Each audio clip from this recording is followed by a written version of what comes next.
ಕೋಲಾರ ಜಿಲ್ಲೆಯ ಮಾಲೂರು ತಾಲೂಕಿನ ಅಗಲಕೋಟೆ ಗ್ರಾಮದಲ್ಲಿರುವ ಜಮೀನನ್ನ 1944ರಲ್ಲಿ ಗಂಗಪ್ಪ ಅವರು ಖರೀದಿ ಮಾಡಿರುತ್ತಾರೆ. 1955ರಲ್ಲಿ 51 ಎಕರೆಯ ಜಮೀನನ್ನ ಗಂಗಪ್ಪ ಅವರ ಮಗನಾದ ಟಿಜಿ ಶ್ರೀನಿವಾಸಲು ಅವರು ವಿದ್ಯಾದಾನ ಭೂದಾನ ಯೋಜನೆಯಡಿ ಸರ್ಕಾರಕ್ಕೆ ದಾನಪತ್ರ ಬರೆದಿರುತ್ತಾರೆ. ಆದರೆ ದಾನವಾಗಿ ನೀಡುವ ವೇಳೆ ಶ್ರೀನಿವಾಸಲು ಅವರ ಹೆಸರಲ್ಲಿ ಯಾವುದೇ ಆಸ್ತಿ ಇರುವುದಿಲ್ಲ ಎಂಬುದು ಇಲ್ಲಿ ಗಮನಿಸಬೇಕಾದ ಅಂಶವಾಗಿದೆ. ಹಾಗಾಗಿ ದಾನಪತ್ರಕ್ಕೂ ಮಾನ್ಯತೆ ಇರುವುದಿಲ್ಲ. 1956ರಲ್ಲಿ ಗಂಗಪ್ಪ ಅವರು ಮರಣ ಹೊಂದಿರುತ್ತಾರೆ. ಆ ನಂತರ ಮಕ್ಕಳಿಗೆ ಆಸ್ತಿ ಹಕ್ಕು ಬಂದಿರುತ್ತದೆ.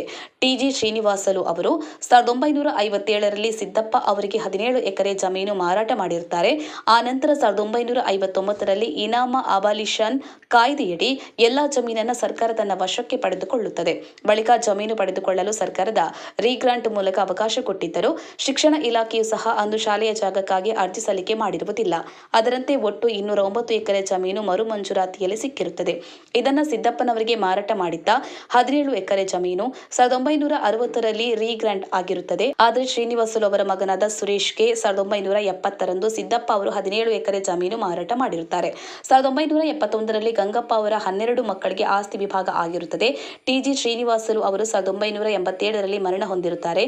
ಆ ಬಳಿಕ 1996-97ರಲ್ಲಿ ಕೃಷ್ಣಪ್ಪ ಅವರಿಗೆ ಜಮೀನು ಕ್ರಯ ಆಗಿರುತ್ತದೆ. ಅದಾದ ನಂತರ 2004ರಲ್ಲಿ ಖಾಸಗಿ ಕಂಪನಿಯವರು ಕೃಷ್ಣಪ್ಪ ಅವರಿಂದ ಜಮೀನು ಖರೀದಿಸಿದ್ದಾರೆ. ಸದ್ಯ ಖಾಸಗಿ ಸಂಸ್ಥೆಯವರು ಖರೀದಿ ಮಾಡಿರುವ ಜಮೀನಿನ ಕುರಿತು ಅಪಪ್ರಚಾರ ಮಾಡಲಾಗ್ತಾ ಇದೆ. ಹಾಗಾಗಿ ಇದು ವಾಸ್ತವ ಸ್ಥಿತಿಯನ್ನು ಜನತೆಯ ಮುಂದಿಡುವ ಪ್ರಯತ್ನವಾಗಿದೆ. ಎಸ್ ಲಕ್ಷ್ಮಣ್ ರಾಜ್ಯ ಸಮಿತಿ ಸದಸ್ಯರು, ಎಸ್ವೈ ವಿಜಯೇಂದ್ರ ಸಂಪಂಗೇರೆ ಉಪಸಂಪಾದಕರು. ಜೈ ಭೀಮ್ ನ್ಯೂಸ್ 24x7 ಇದು ಬಹುಜನರ ನ್ಯಾಯಕ್ಕಾಗಿ.